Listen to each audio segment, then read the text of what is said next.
Hey guys, it's Devon and Joe, two Taylor Swift stans, and we're here recording in our rooms on a typical Tuesday night. That's right. This is a show where two friends finally get to let their dedication to our Lord and Savior Taylor Swift fly. We'll be discussing everything from song breakdowns, Taylor news, and our insane fan theories, Which are probably accurate. which are definitely accurate. Which brings us to today, our first episode. What are we talking about on this typical Tuesday night? Well, if you're listening to this episode, I don't have to tell you that Taylor dropped a recording of her City of Lover concert in Paris Sunday night on ABC and then Monday on Hulu and Disney+. I watched all three just to be safe. All three. ABC, Hulu, and Disney Plus, and then I listened to it on Spotify for good measure. Okay. They're all the same, but... They are all the same, confirmed. I thought maybe they would have added something. I hoped maybe they would have added something. They did not. They didn't. Hi everyone, quick disclaimer before we get into the rest of the episode.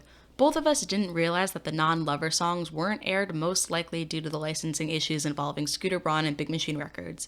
We even talk about it later in the episode, but I guess we didn't put two and two together. Our apologies, all of our gripes and sadness over the omission of the tracks will now be redirected towards them and not ABC or the team who produced the special. Thanks! Now let's get into it. I was very disappointed. So I can run down a few facts to give you like an overview of this show. Where it came from, why it appeared in our lives so suddenly and so importantly. So the concert was held at Olympia. I think so. I took 1 year of French and I failed. Theater in Paris. The capacity was actually only about 2,000 people in that theater. So one of the things that I did notice throughout the whole show, it definitely felt like a much lower production than she usually puts on. It was shot on September 9th, 2019, only 4 days before my birthday last year. So, roughly 8 months ago. Happy belated, I guess. 8 months ago, belated birthday. It's already closer to my birthday this year than it is last year. The show was about 76 minutes full, like at the theater. Yeah. Which is a lot shorter than our usual sets, but somehow still was able to be condensed even further to 42-ish minutes for the recording of just songs from Lover, which was about 8 total songs from Lover that she performed on ABC and subsequent streaming services. Mm-hmm. And I think it's important to note that, so we watched it both times. Joe and I were texting each other. We watched it so much more than we needed. It's okay. What else are we doing? We're in quarantine. You're working. I'm not. It's fine. So we're texting each other, and there was a lot of commercials. I'll just get that out of the way. So many commercials. One and song the worst, commercial. I'm sorry to interrupt you, but the worst part is they had so many coming up next. You'll see this song, and we're like, all right, we get it. That's cool. And then we watched the Hulu versions, and it still had that in it. Mm-hmm. Why? No purpose. Absolutely none. It's like what are we gonna fill with all this extra time? I don't know. She didn't sing any other songs. Sorry, I'm getting ahead of myself and starting to gripe already. But go ahead, yeah. So we watched it, live. We watched it pre-recorded the next day. Same exact thing. So we got the same reactions to it twice. So we can talk about just our first reactions watching it live. Our first reactions, our second reactions. Third reactions from Joe. How many times we fainted? How many times my initial notes and text to you were just random keyboard mashing and me going all caps OMGs. Oh my god.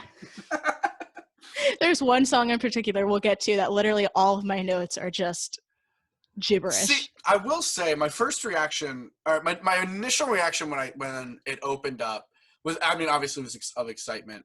Yeah. But I did notice, there was, a weird juxtaposition between, her outfit and the what's the word I'm looking for? The way the dancers and everything was set versus the backdrop of me and the era as a whole. Yeah. So, everyone was in all black. The entire stage was all black, which is probably just because it is a smaller theater. It's probably a more historic theater in Paris. So they probably couldn't really get away with creating a bunch of stuff. So they only had to rely on the background. But you think they would have tried to pop a little bit more from the black stage and everything like that. Yeah. That's what this whole era is all about. I expected more color off the bat. I think it's because it was in Paris. I think that, Parisian fashion is a little bit. It's just all black. Well, because I Googled it and I was Did like, you is it? really? I did. I was like, is it all black all the time? And it really isn't. You know, they said in the summer, Parisian women will wear colors and stuff. Look at you And it's pulling out Parisian women. Nice. my vocab, college educated. Um, but you know, they just were all black. I spent the first song trying to figure out what was going down, like going on with her skirt, or was it a Was it a jacket? skirt? Was Or it? Yeah. That's I a didn't weird thing know. to like do though, is like put like a jacket on as, I don't know. I just, that doesn't seem like something. I think it's And a she had skirt. like a blazer jacket type thing on, Yeah. so I didn't understand the two. If it was one of those skirts that looks like it's a jacket, but it's not.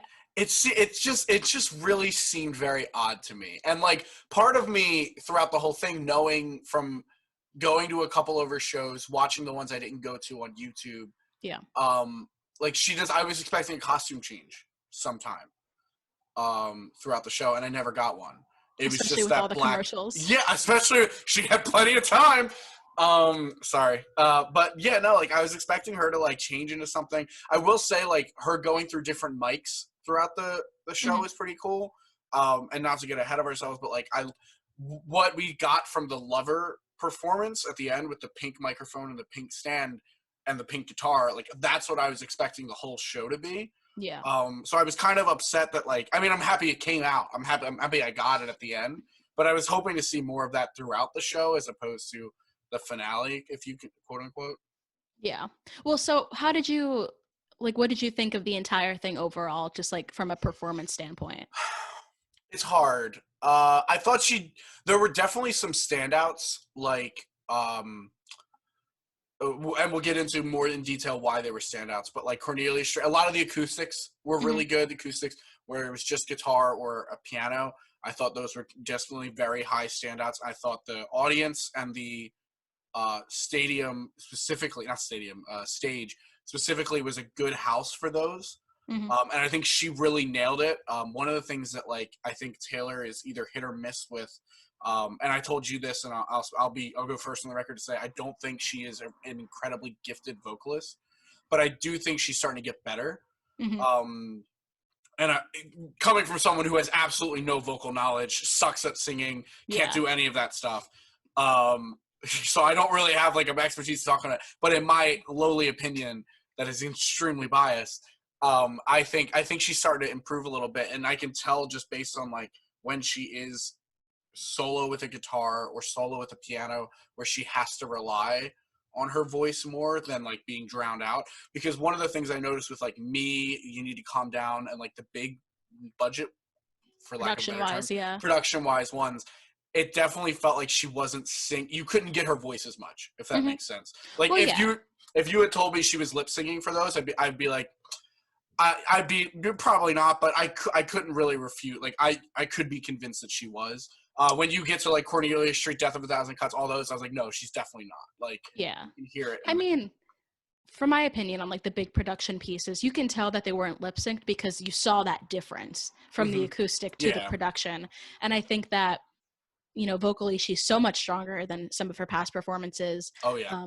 She just is a lot more skilled and knowledgeable about when to use her dynamics to, you know, use her head voice when she's singing those higher notes, and then when to power through and really use her chest voice, which I really appreciated I as didn't someone know with there were two kinds of voices. No idea. I studied music. I kind of have to know a This is little why. bit. This is why it's me who doesn't know anything about music, and then you to actually correct me. I Yeah. don't know what I'm talking about, which is going to be frequent. Yeah, there's a couple songs that she really like hammers at home, and I just scream in I, my I living room.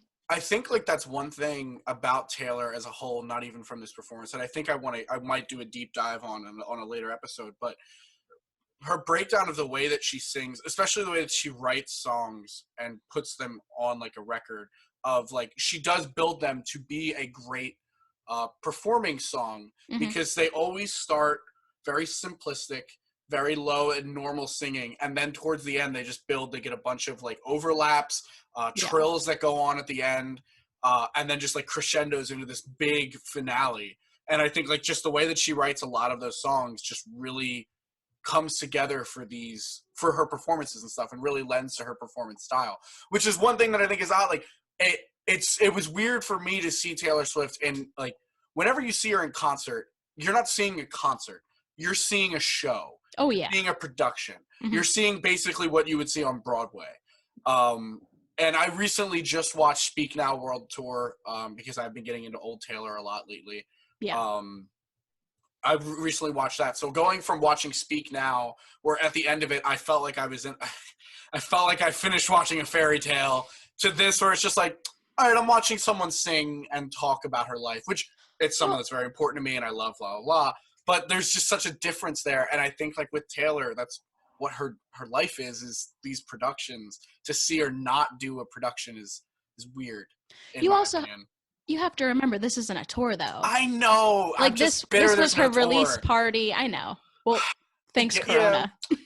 Well, it's nice that like, I mean, it's nice that she has them, and like I know she wanted to do like a more intimate, not stadium tour for Lover. I think is what she wanted to do. So I think this was her thoughts of like testing something like that out. But I don't know. Like it's just I didn't find Taylor Swift, and I didn't go to one of her shows until 1989 was the first time I saw her live. Yeah, same. So I didn't really follow and see what she was like before the production level shows that she put on.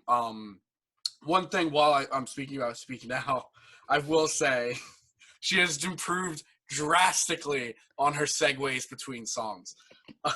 There were so many times through watching Speak Now where she'd be like, and I think I sent you this text verbatim where she was like, you know, I like you talking to the crowd.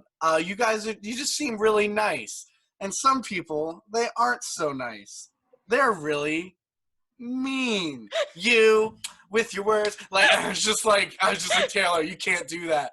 You be an adult, come on. It was so awful. And then, like, she had some really good segues where it was, like you said, the bathtub segue where she's, like, talking about how she wrote a song, how it came to her and everything. The one between You Need to Calm Down was, like, bordering on Speak Now level. Yeah. But it wasn't egregious. I thought it was still fine. I have it written verbatim somewhere. It's just funny. But so the thing with the segues, I think, and overall you can see it in her face, is she's just a lot more confident in herself. I think that especially with after all this drama that went down, she's a lot more self-assured. She knows who she is. She's not trying to impress anybody anymore. And she's not trying to be someone different. Exactly. She's not trying to put on a face for those cameras and everything. So exactly.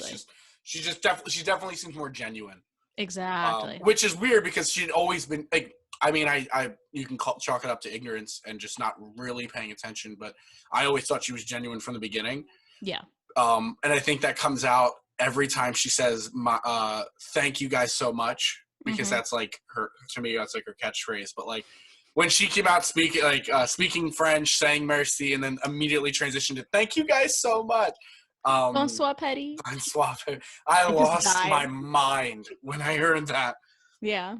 I don't know why either. I can't explain it. I don't know why. It's us Americans. It's just here. We're easily impressed with everything, and she's then the two of us. So worldly with like London Boy, and now this. Like she's just all over the place. The European tour. Thanks, Joe. All right, so you want to get deeper into the songs? Yeah, I think we've been rambling for a bit. Yeah, that was more of like that seemed more of like an overall than just a first reaction. But so she opened up with Me. Yeah, I think it's a good opening song. I think there's just, a lot of energy to it. The audience is hyped up. It's fun. Yeah. It got the audience involved at one point, which made me think, when did they take out Spelling is Fun from Me? When they released the album. So really? When it was the single, it was, included. And then the album version, they took it away because everyone was like making fun of it. Yeah. I gotta check my vinyl then, because I don't remember if it says it on the vinyl.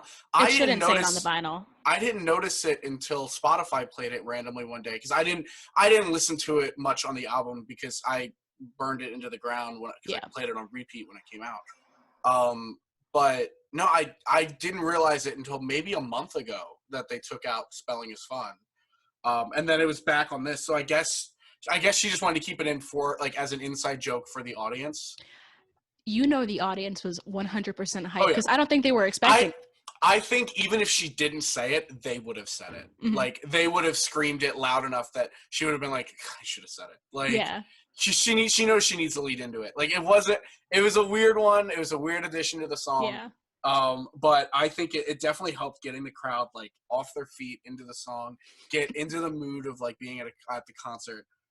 She knowingly looked at the audience, smirked, and then went, "Hey, kids," and everyone was just like, "Spelling is fine." Yeah, no, she knew exactly what she was getting into with that, and I think she nailed it. Do you want to go? Yeah. Jesus, she wrote a lot about the Archer. So here's the thing. Okay, so the Archer, I absolutely loved the story that she went, like the segue into it. She talked about. Was that the bathtub thing? Yeah. No, was it? Yeah. Oh wait. Okay. Wait, no. Cornelia Street, she wrote in the bathtub. Okay, I do not like The Archer as a song, generally. I didn't like it at first. When it first came out, I was like, okay, this is fine. But, I was surprised that she did it so early in the set. And it didn't make sense to me until I looked at the complete track list because it was me. I have it right here. It was me, then blank space, and then that makes sense. You Were Trouble. Yeah, so she nailed out 3 of like the big hits that everyone knew. She went straight from Lover to 1989 to Red, skipping over Rep, and then right into Archer. So I do think she did screw up because she played it 4th and not 5th. And don't think we didn't notice, Taylor. Track 5. It's track 5 for a reason. I don't know why I didn't like this. We'll probably do an in-depth breakdown on. We'll definitely do an in-depth breakdown on it because we're going to go through all of Lover.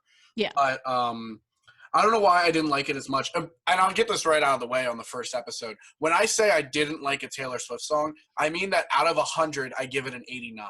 So it's still a B+ and very high up on my list of overall songs, but just in terms of her other songs, it was lower on the totem pole for me.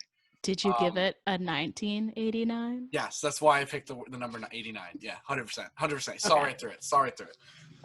No, I did actually really like her performance of it though. I like I said, the segue was on point. It was a good speech that she gave. I think she's definitely improving on her speech giving too. Yeah, she talks about the complexity of falling in love, is the feeling of fear that goes with it, from finding something really good in your life, felt like maybe we can't trust a good feeling. Didn't I text you like right after you said that, like, finding something good in your life, can't relate. So sad. Yeah, no, but I actually, what's actually really interesting is when she did say that and I listened to it again, it did put more context to the song for me. Which I don't think I got when I listened to it. And I think that's one of the the things I didn't like about it was I didn't really understand the song. Because to me, it just felt like weird themes that were just thrown at me with no context. Like, I've been the Archer, I've been the prey. I like the lyrics a lot. We'll deep dive into it. Yeah, we'll deep dive into that another one. But I think that the quote and her explaining the song definitely like gave me more context for it and made me appreciate it more. Yeah, and I mean, I'm glad they kept the production in the song, like the synth bass line for the intro, the background vocals. I would have loved to see a piano, like acoustic. I agree. Yeah. I don't know how it would have sounded, but I think it would be a good. I would be interested to see an acoustic version of the Archer. I think it definitely doesn't not. This is so confusing. It definitely doesn't not lend itself well to that medium. I think. And then the ending of the song with her switching up to "You Can Stay" is always the best part. Pointing. Yeah, I went and listened to the song to see if it was a change. I was like, did I just miss that? That it was always "You Can Stay," but it wasn't. Yeah. I like that a lot. I love when it's just a thing in all music. Whenever I see a concert and they change the last line of whatever they were singing, it's the same recorded. No, it's not. Yes, it is. Come on, we're gonna have to agree. It 100% is "You Can Stay." Like I said, I didn't listen to this song a lot because I didn't like it as much. And I think there was another song on Lover that I wish was number 5 instead, but it wasn't.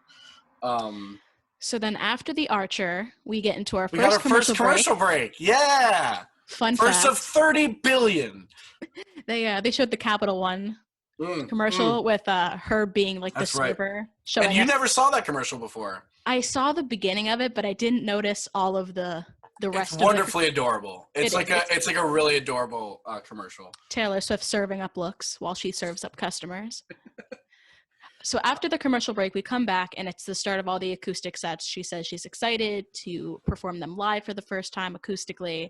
And we get into the first one, which is Death by a Thousand Cuts. And yeah, she said like she wrote most of the songs from Lover on one instrument first, an acoustic, before she moved into the production. So like she wanted to perform them the way she wrote them.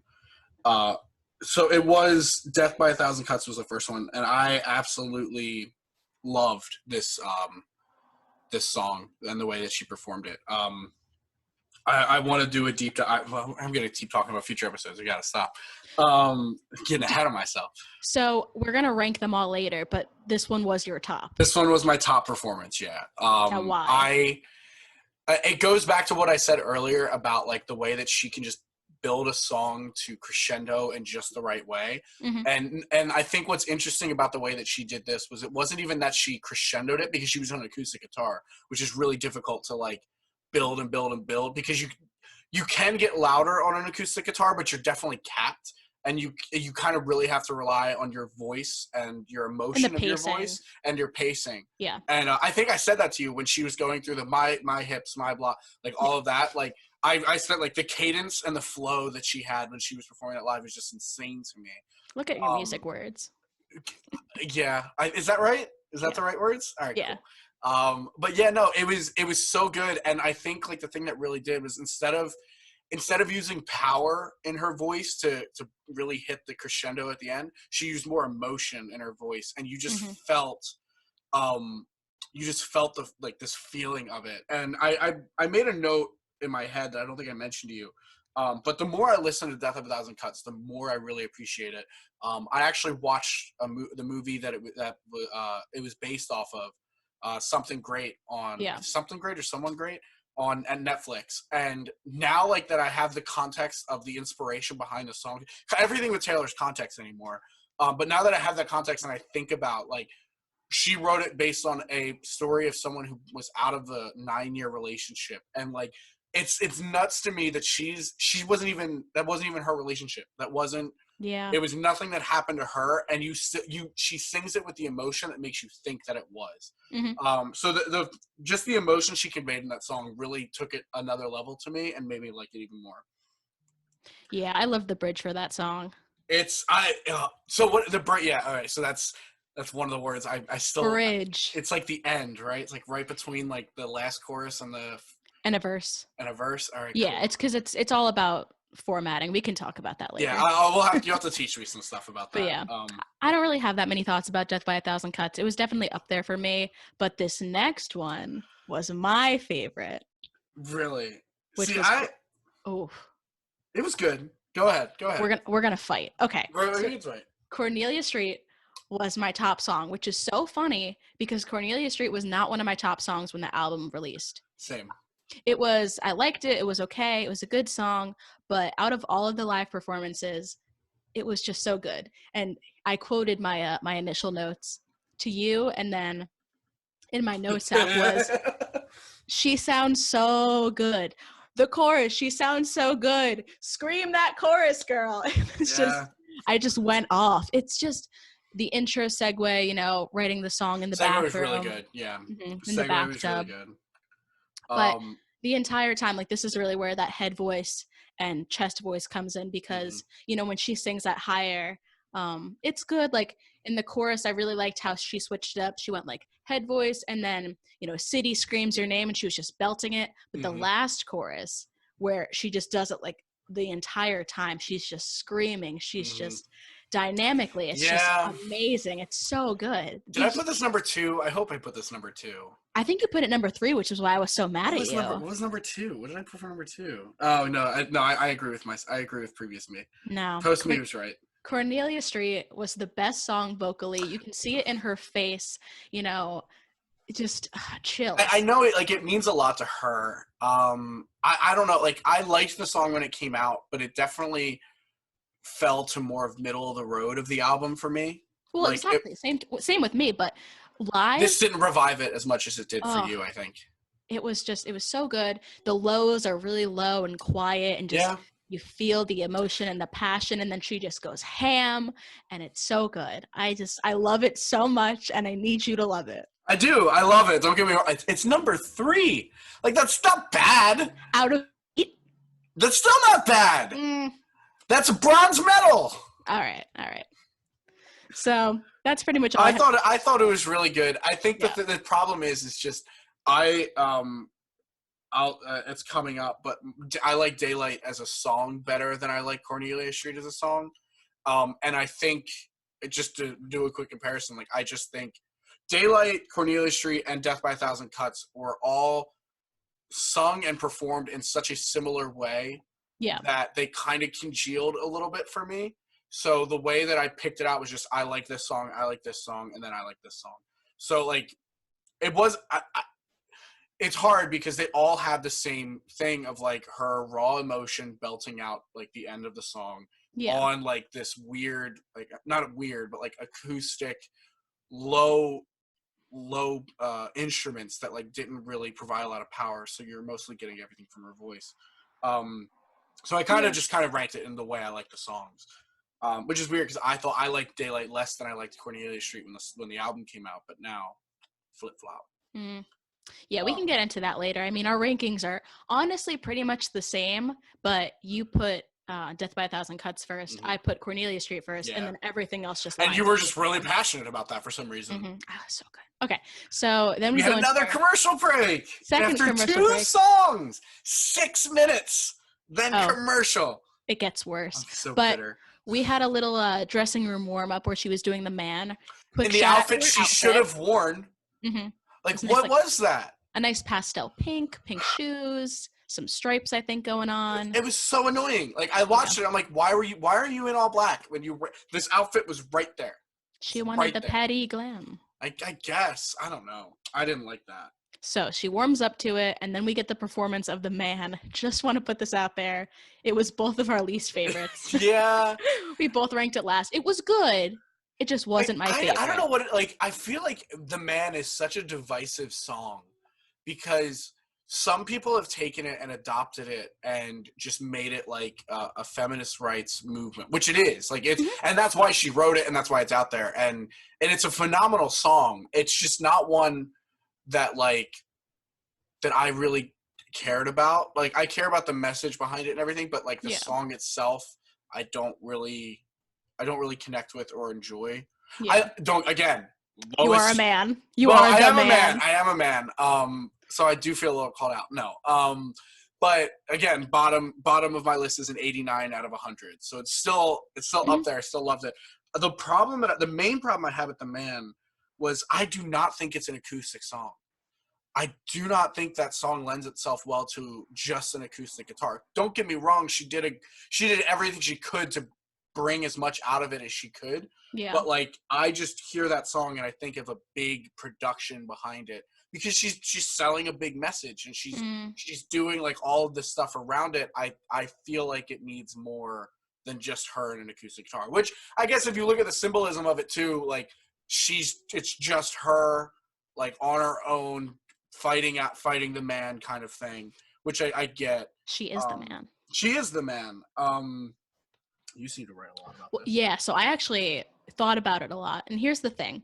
This song is a period piece because you can tell how much she loves this song, how much it means to her. The way she performs it, it's so confident. She's so happy. She really gets into it. And I kind of feel bad ranking it last, but it's just not as relevant to us now as it was to her in September of 2019, which is when this performance was recorded. You know, this performance happened in the midst of all of the Big Machine Scooter Braun drama, which, you know, Scooter Braun acquired Big Machine in like the end of June. Let me tell you the gut punch of when I bought my vinyls, because I just bought Speak Now and Red on vinyl, and it said Big Machine Records on the side, and I just wanted to rip it off and be like, ugh, why did I support them? But I really need their vinyl. I need her on vinyl. I'm sorry. I know. It's such a hard...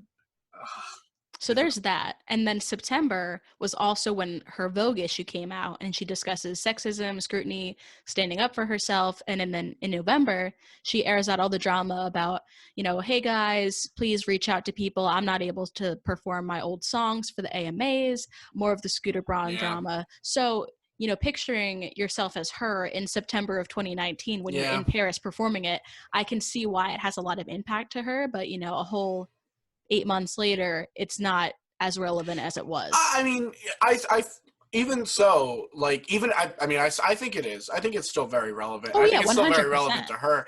I think the other thing though is, if we're looking at it, like, we're talking about our specific opinions. Like, I mean, no offense, this podcast is ours, and we're gonna talk. Mostly, our stuff is going to be our opinions. It's not going to be what's the word I'm looking for? Subjective. Yeah. We'll try to be some subjective, but I'm trying to, like, point out when we're talking about our opinions. I think when it comes to us, our opinion of this performance was it was the worst. Not, and again, I hate using words like worst. It was 8 out of 8 on the set list for us. But I think for her, or for that audience, or for whoever's feeling it at the time, this could easily be number 1 for them. Oh, the audience loved it. The audience ate it up. Yeah. And I mean, like, it's hard not to get into it. Like, I still got into it. I haven't listened to a song in a while. And I kind of brought it back for me, where I was, like, digging it and getting into it again. But it's still, like, just I think the other performances are just stronger, a lot stronger. Oh my God, I just looked at the next line. We have another commercial break? Are you kidding me? I'm not even watching the commercials and I'm getting mad. Yeah, now we're at the point where we have to put an ad read in this. Like, we have to put our own commercial break. One song commercial. We also get this weird collage of photos of her and the band in Paris, which is, like, it's cool. They're all in France. But I thought about this a lot. There's some random scenic photos of France that just don't have anything to relate. The most egregious is just the one of the Eiffel Tower.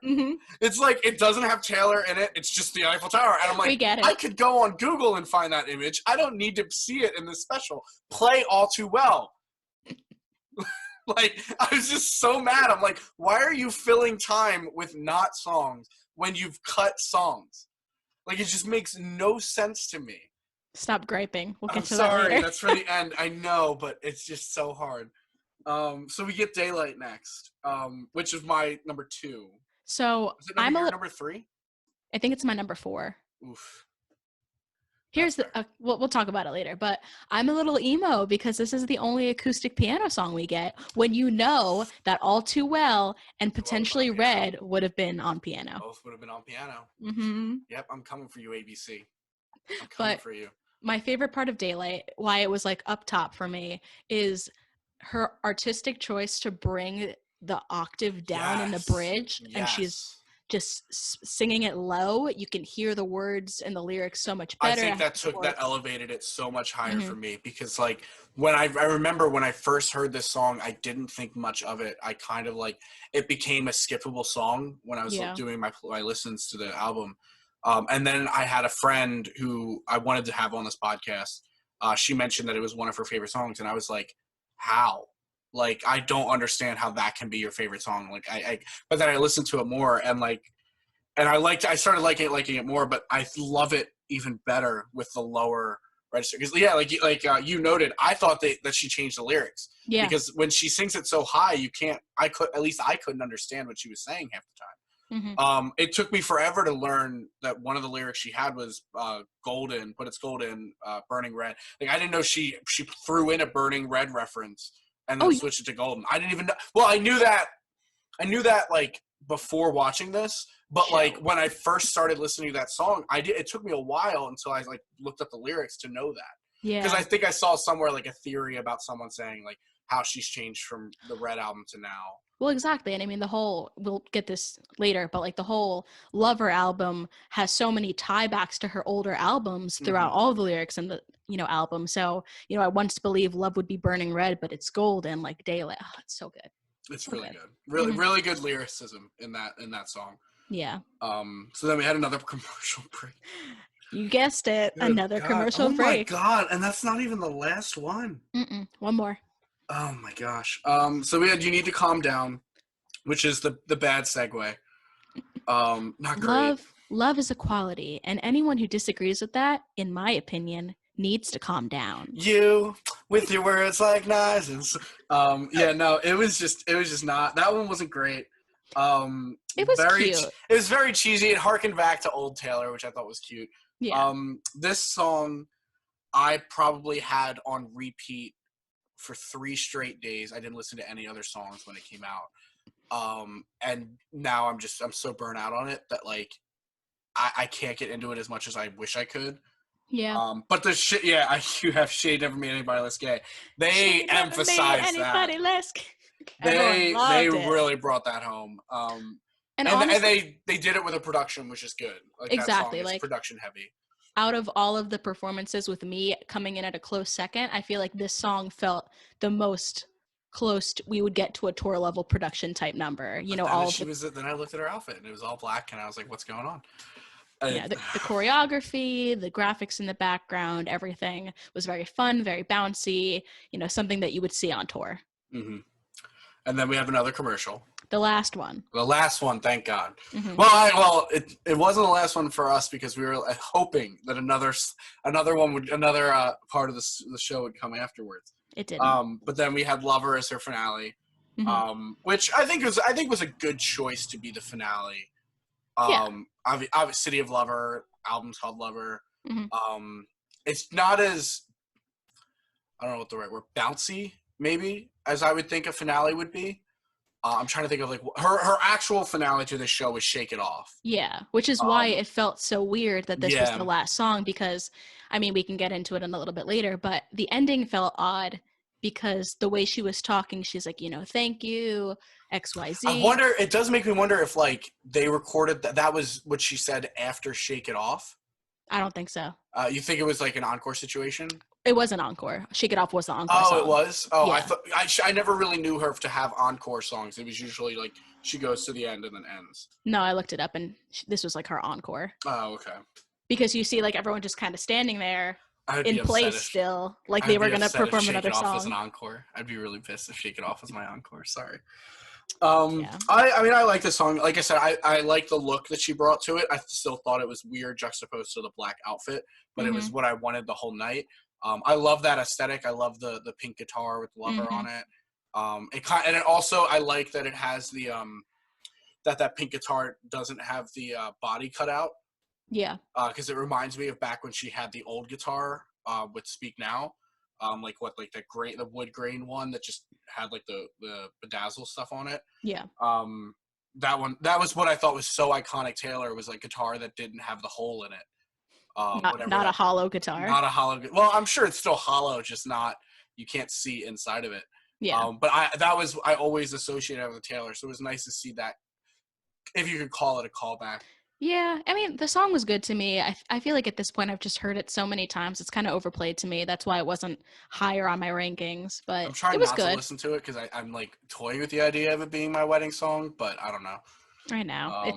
It could be. I like what she's done with it to like alter it a couple, like the Shawn Mendes version and then the First Dance version.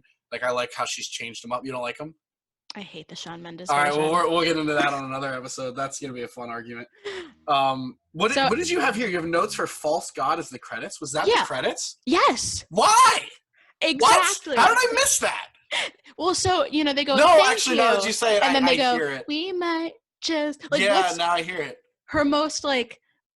That's the most bop song to me. It was a missed opportunity to put "Cruel Summer" because we're living in a cruel summer right now. Well, I mean, no. I wish that she just performed "False God" instead of like. I can name like. I would rather her have performed it than Cornelia. I'm trying to think of what you could replace it with. "Daylight" probably. As the credits? No, like as like instead throw "False God" into the set. Like I personally I wouldn't mind if she took out Archer, but I know she can't. I know she can't take out Cornelia Street because that's. I would have loved to hear, either "I Think He Knows" or "Paper Rings." I think those could be really cool. I Think He Knows would be an amazing, because like when I listen to "I Think He Knows," I start like doing like cha-cha slide moves in my house because it's just like like You want to sliding skip down down 16th Avenue. Like you just feel like there is a dance number. You listen to that song and you can see her walking down Main Street, New York, with like people, like that quintessential scene in like all of those like musicals where people are just like fanning behind her. You hear that all in like in that song. You hear that in your head. You hear choreography. That's so rare. Why is that not being performed? Anyway, so our rankings are as follows. God. Yeah, so do you want to just do yours first and mine? Yeah, or we can just do, I guess, by position. We don't have to go that too in depth. So mine, I went Death by a Thousand Cuts, Daylight, Cornelia Street, Archer, number 4, because, Lover. Actually, I put Archer above Lover now that I think about it. I will say I thought Lover was a very middle-of-the-road performance. I liked the song, but there was nothing special about how she performed it. You Need to Calm Down, Me, and The Man. So my rankings were Cornelia Street, Death by a Thousand Cuts, Daylight, The Archer, Me, You Need to Calm Down, Lover, and The Man. So the only reason why Lover was snubbed Lover, man. I've heard it before. They did nothing new with it. We heard all of these songs before. Yeah, but she didn't do anything new with it. Cornelia Street, she brought something new. Death by a Thousand Cuts. She did something new with The Man, and it's not above Lover? Did she do something new with The Man? No. She did an acoustic. Yeah, she did it on Radio 1? No, the oh my gosh, what's the name of that podcast? Tiny Desk. Did she? Oh yeah, she did, and like we have to talk about that another time. But yeah, we've heard it before. Like Lover, we've heard it before. You Need to Calm Down. I liked it because it was about me. I liked it a little bit more because it felt more genuine and fun. It's an opening song. The Archer was good. Kind of middle of the road for me. Daylight was really good. Death by a Thousand Cuts. But Cornelia Street is the best. Yeah, I can see it.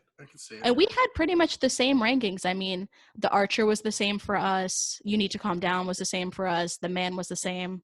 And then everything else just kind of fell sequentially except for Lover. All right, so let's go. We're going to do our closing remarks are going to be positives that we liked about the show, and then we're going to go into gripes. But before we do that, let's do a quick ad read to thank Anchor, who's hosting this podcast.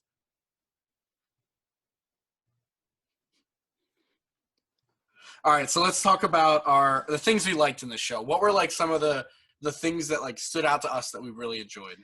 So I'm always a fan of acoustic Taylor. I feel like any acoustic songs that you get out of her are just going to be so good.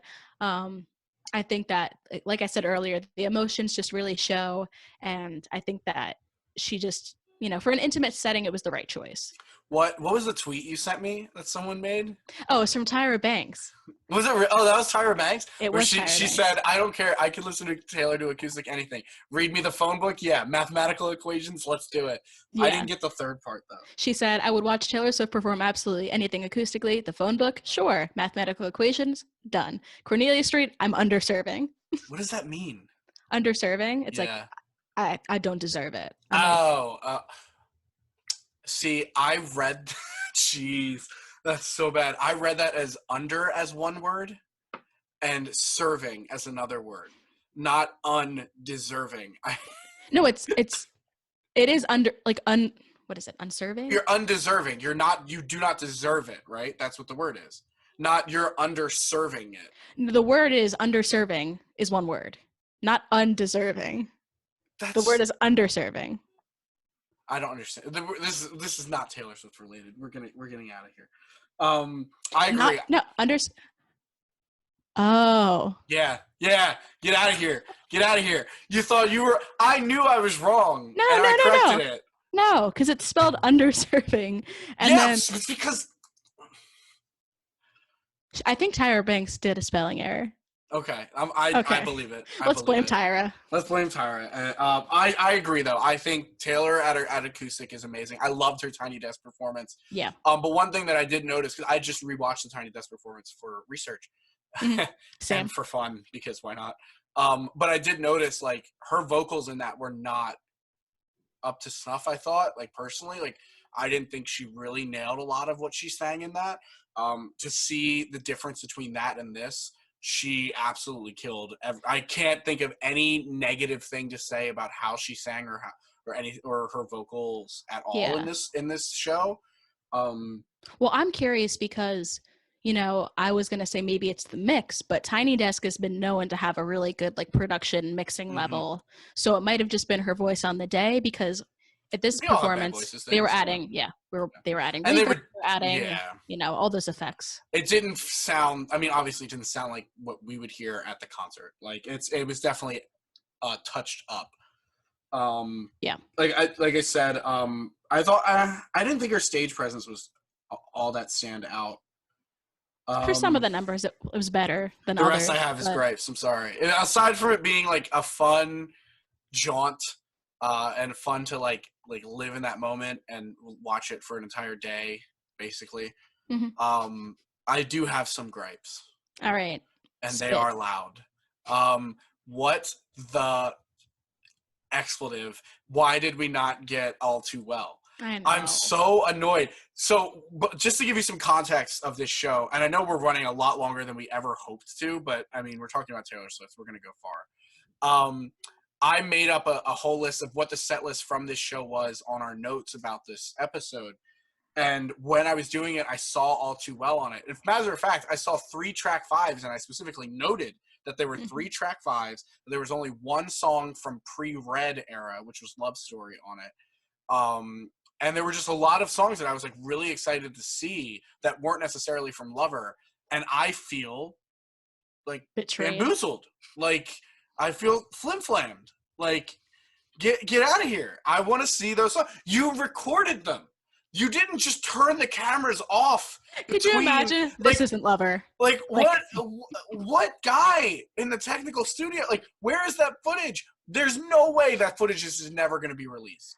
And like that's why we were like, we could see for ABC they didn't want to spend more than an hour on it, and it is a 76-minute show, so that would be a really awkward time because it's not exactly 2 hours, but and it's not exactly enough commercial breaks for a 90-minute show. I don't think. No. So I can see them having to cut down there. Hulu, Disney Plus. Why couldn't you just show the entire thing? Yeah, and then. It's just so weird. I also did learn Disney is the owner of ABC. And, well, obviously Hulu. But Disney owns everything. Disney does kind of own everything. Which is funny because I did actually, I said as a joke in the beginning, but I did actually watch it on Disney Plus, Hulu, and ABC because I wanted to see if they censored anything. Disney Plus did not censor anything, which I thought was interesting. Yeah, I would have assumed that the more family-friendly platform would have cut out certain things from the song Demand. They didn't. Which is really that was interesting to me. But I don't know. You noted it. It wasn't really tour level performance. It was more intimate setting, which isn't bad. But it just sucks when like in my head, All Too Well is the perfect song for an intimate setting, as we've seen so many times before. It was probably great live. And I assume it was amazing. I hope to see it one day. Yeah. I'm pissed that I didn't. I'm also really mad that they didn't show Delicate, because that was also track 5. It was during the acoustic part of the show, so I feel like in Delicate. Yeah, I don't remember her performance of Delicate at the Reputation tour, so I would have loved to see. I don't think I've seen her perform it any other time besides that one, so I would have loved that. A piano version would have been. And Delicate compliments Lover so much too. Like I would have loved to have seen that. What songs did you have loved to see live on the special that didn't air, and why is it All Too Well? That was one of our notes. So do you want to just sum up? Yeah, I mean, I really liked it. I think that with Loverfest obviously being postponed and with the resources that they have, I think it was good to put out there. I think that, it satisfied the fans. I think it was nice to see some of these Lover songs that we haven't seen performed. I would have liked more from it. I think both of you, like you and I, were coming into this with higher expectations, but I think, it was nice. It was satisfying. I liked it. I think it was a nice stopgap. To like tide us over until something else comes out of hers. And I feel like she's got to be cooking something up. I'm upset she didn't play Cruel Summer. Like, what are we going to, I'm sorry, I'm going back into gripes, but what do we have to do? This is clearly a fan favorite song. Like you put a shirt out of it. It's time. It's like, a Cruel Summer. Why is it not a single yet? She definitely has something cooking. She's posting more on Instagram. If it's not Cruel Summer, she has something coming out. I don't know if I hope it's an album or not. I don't know what it would even be. I don't think it's an album. I don't think it would be either. I don't even know if it would be a single or anything, but she needs to come out with something. But this was a nice stopgap between whatever it eventually is. Yeah. And everything else to tide us over. Mm-hmm. And it's nice that it's on streaming platforms. You can watch it whenever you want. So I can keep this watching it and watch it after. Yeah, I'm probably going to watch it again just to go over everything and prove that Cornelia Street wasn't as good as Death by a Thousand Cuts. So anyway, that was our first episode. I'm pretty happy with it. Like I said, I think we went a little bit longer. Hopefully the next few don't go this long, but this was our first one, and we really wanted to talk a lot about Taylor. And it's a review, so it's the nature. Review. Yeah, there was a lot to unpack. It was 42 minutes. We talked for longer than the show. We want to thank you guys for listening. Please make sure you follow us on whatever podcast app you're using. Rate us 5 stars. Tell us what you love. Yeah, you can also find us on social media via Instagram, Twitter, Facebook at We Need to Calm Down Podcast. Be sure to give us a follow and let us know what you think. Yes, we love feedback. What you'd like to see, things you'd like to discuss. We have some ideas for episodes, but anything you guys specifically want to hear, want to have us talk about, want to have us argue about, because I will get heated. So thank you guys for listening. We hope to see you again. Come back. We'll be here.